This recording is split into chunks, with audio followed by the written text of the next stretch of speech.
Bapak, saudara-saudara sekalian, kali ini saya mau menyampaikan sebuah kisah.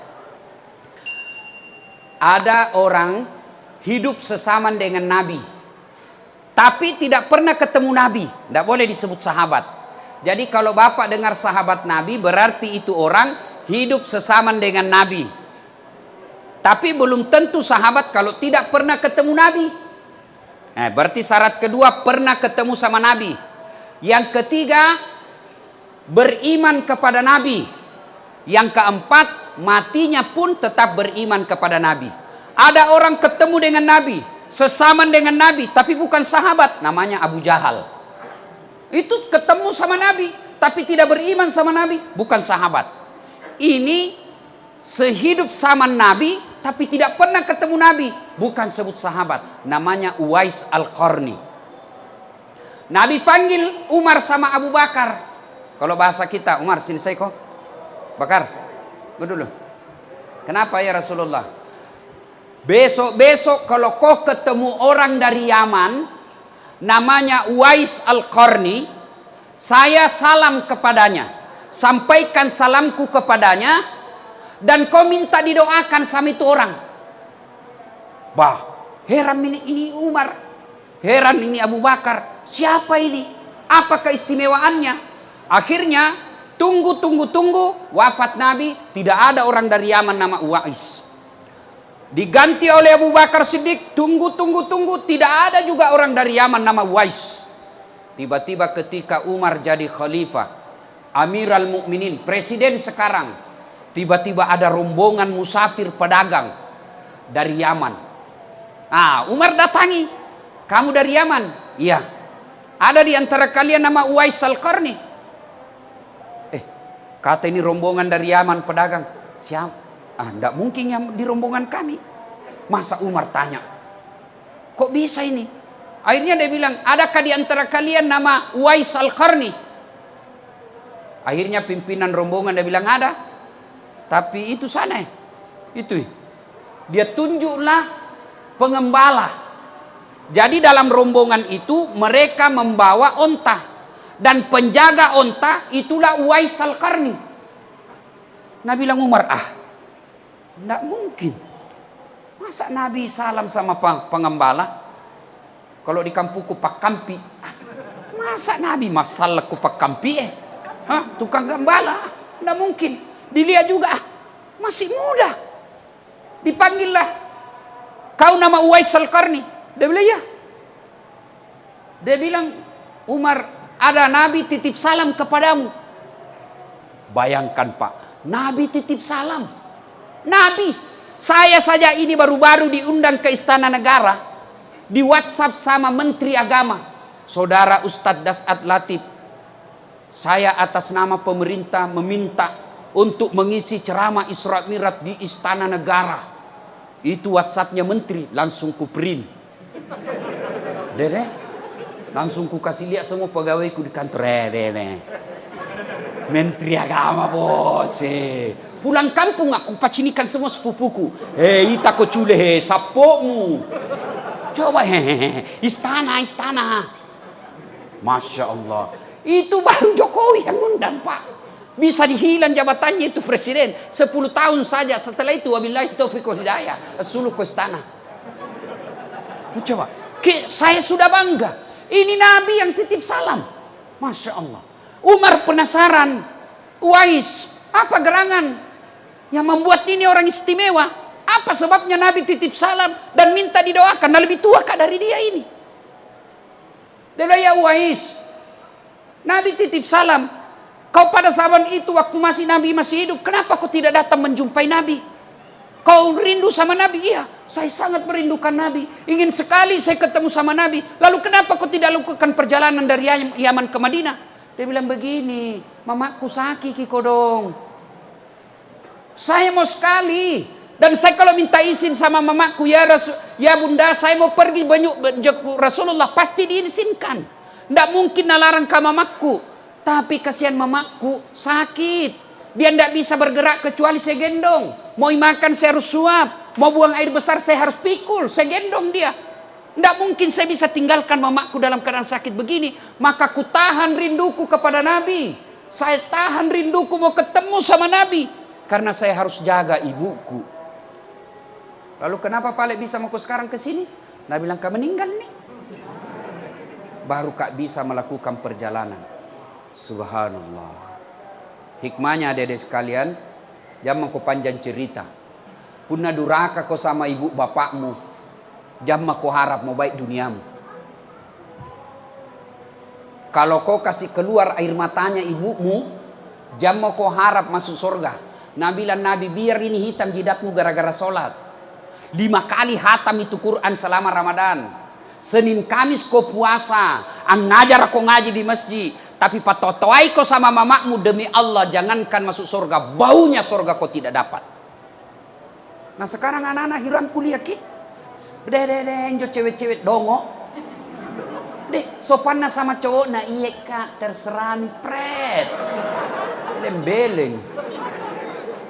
Kalau mamaknya ndak hormati nah, kalau bapaknya nasihati, jangan kau begitu nak. Tidak baik itu keluar malam-malam. Apalagi nih Ramadan. Jangan pergi ke tarawih keliling. Kekelilinan nih juga apa itu tarawihnya lupai. Iyalah sing tarawih keliling. Sahur enderut dongo. Siapa ajar kau sahur di jalan? Kau mau kau sahur di rumahmu kau. Mau kau bersedekah siang kau bawa. Jangan kau tengah malam. Kapija kau itu pacaran. Jangan kau ketawa. Dikasih tahu nak kakak lagi. Adik-adik, nih cowok-cowok nih, jangan sampai kau lebih hormat sama cewekmu daripada mamakmu. Kalian ini yang pegawai kah? Sopan sekali kau kepala kantormu, kepala cabangmu, kepala wilayahmu, hormat sekali kau sama camatmu, hormat sekali kau sama kapolsekmu, hormat kau sama wali kotamu. Padahal bukan dia kasih sekolah kau. Siapa kasih sekolah kau? Ibu bapakmu. Demi Allah kau tidak akan selamat kalau kau kurang ngajar sama orang tuamu. Kecil buat Allah kasih kau rumah. Kecil buat Allah kasih kau mobil sesuai impianmu. Kecil. Allah cuma minta baik kau sama orang tuamu. Saya kasih kau apa yang kau mau. Apa susahnya Allah kasih lunas hutangmu? Apa susahnya Allah kasih kau rumah? Apa susahnya Allah kasih kau anak kalau kau mau? Allah cuma minta birrul walidain. Berbuat baik kau sama ibu bapakmu. Kecil itu dunia kalau kau mau. Saya kasih kau. Tapi kadang kita lebih hormat sama manusia. Lebih sopan sama manusia. Daripada ibu bapak. Terutama juga ini ibu-ibu nih. Gara-gara dia durhaka suaminya sama mamanya. Ada begitu di sini. Takut sama istrinya. Berhenti kau jadi laki-laki silakan. Apa lama kau sama istrimu? Nah bilang jalloki ustaz. Kenapa kalau jalloki? Kan biasanya itu suami. Mau masuk Ramadan. Nah bilang ini kan tidak bisa pulang kampung. Lebih ini duit ada 2 juta. Kirimi mi kodong bapak di kampung. Langsung dia bilang apa? Bapaknu terus. Kalau ada istri tak begitu pak. Saya ajar kia. Serius kak ini. Jangki cerai jandai kodong. Ini apai? Tambahin jari 2. Bilang kurang ngajar kau sama bapakku, ku tambah kau. Kau kira saya takut saya tambahi kau? 3 lagi saya mau. Saya tahu begitu. Nah bilang nak kasih pecah piring ustaz, kasih pecah semua. Piring boleh dibeli. Nah kasih pecah semua televisi biar supaya berhenti nonton sinetron. Nah kasih pecah semua. Kenapa? Piring televisi boleh dibeli lagi. Harga diri sebagai suami tidak boleh diinjak-injak istri. Takbir. Kayak ngasih cuman lah. Bu, dengarkan dulu bu. Ayo bu. Pernah rasakan hamil? Enak enggak? Enak? Enggak ada susahnya. Duduk saja setengah mati toh. Kudu. Sulut nih. Jangan kau ketawa anak muda urusan orang tua ini. Ibu, pernah rasakan melahirkan? Pernah? Enak enggak?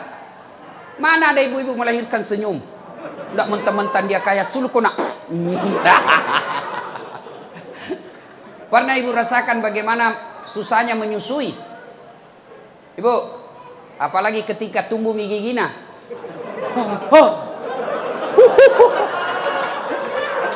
Iya toh? Tapi nu tinju. Tidak, Lepas kona Coba, ibu, susah toh? Siapa yang menghamilkan suamimu? Siapa? Ibunya. Siapa yang lahirkan? Ibunya. Siapa yang menyusuinya? Siapa yang ngajari jalan? Siapa yang ngajari bicara? Siapa kasih sekolah? Sekarang siapa yang terima gajinya suamimu? Woi, siapa? Istrinya. Makanya jangan kau patotoai sama suami. Mana ada gaji suami diambil sama mamanya? Istrinya dia kasih. Siapa yang dicicilkan rumah? Bukan ibu bapaknya, istrinya.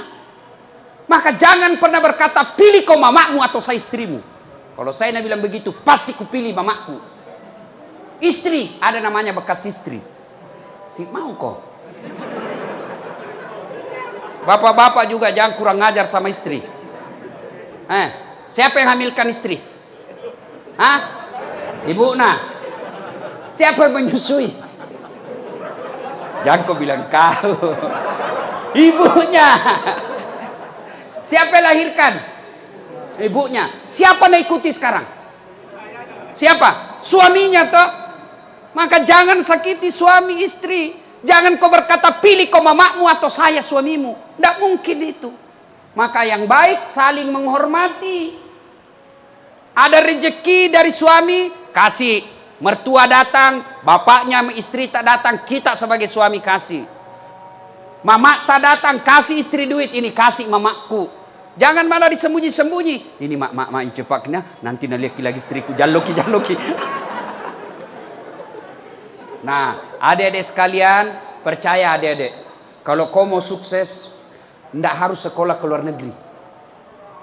Lihat itu alumni luar negeri, banyak tonji dari pengangguran. Tidak harus sekolah kuliah tinggi-tinggi, doktor dan lain sebagainya, tidak. Cuma ini MC tadi salah sebui. Saya bukan doktor honoris causa, saya doktor asli. Kalau honoris causa itu dihadiahi namanya, tidak sekolah. Kalau saya sekolah, nah, biasanya honoris causa itu artinya orang yang ada dikasih hadiah, biasanya pejabat, nah beli. Itu tulisannya DR dalam kurung HC. Kalau saya tidak, doktor aslinya ku sekolahi. Bukan kaling-kaling, dua poin doktorku bos, bukan kaling-kaling ini. Nah, adik-adik sekalian bisa seperti itu. Kenapa? Rumusnya birrul walidain, berbuat baik kau sama orang tuamu. Demi Allah, saya pernah jadi cleaning service di Mapanyuki. 4 toilet saya harus bersihkan tiap hari. Kalau ceramah semua itu penceramah hebat-hebat kah? Kuliah hebatnya jadi ustaz sini.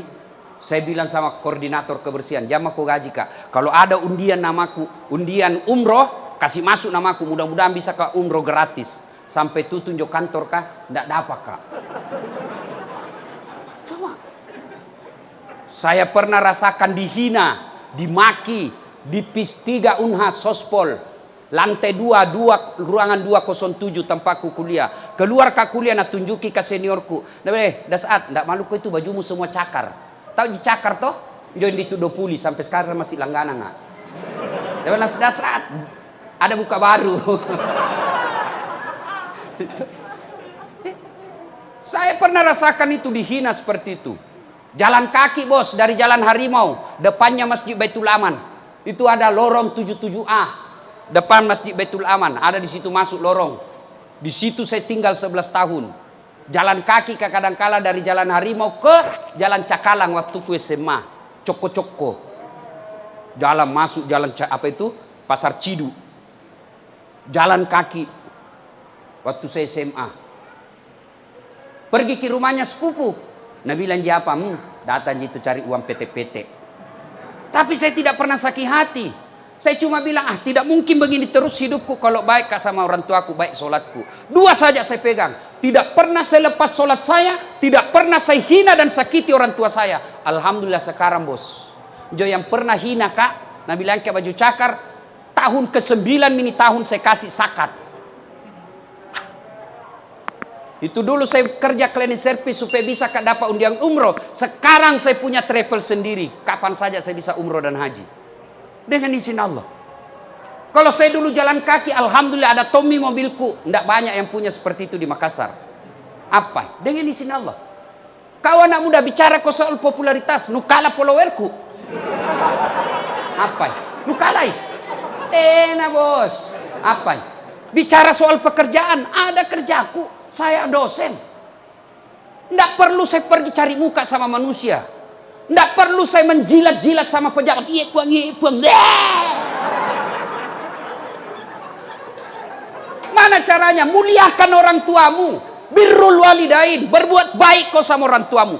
Kecil punya mobil sekali. Kecil lunas rumahmu. Kecil semua buat Allah. Jangankan yang masuk akal. Tidak masuk akal saja bisa Allah kasih kau kalau kau mau sama Allah.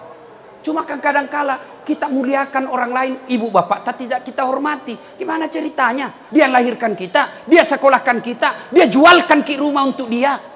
Nah kasih nikah ki, ambilkan ki kodong kredit supaya bisa ki menikah. Lalu kau tidak hormati ibu bapakmu, pantas kau tidak bisa hidup bahagia.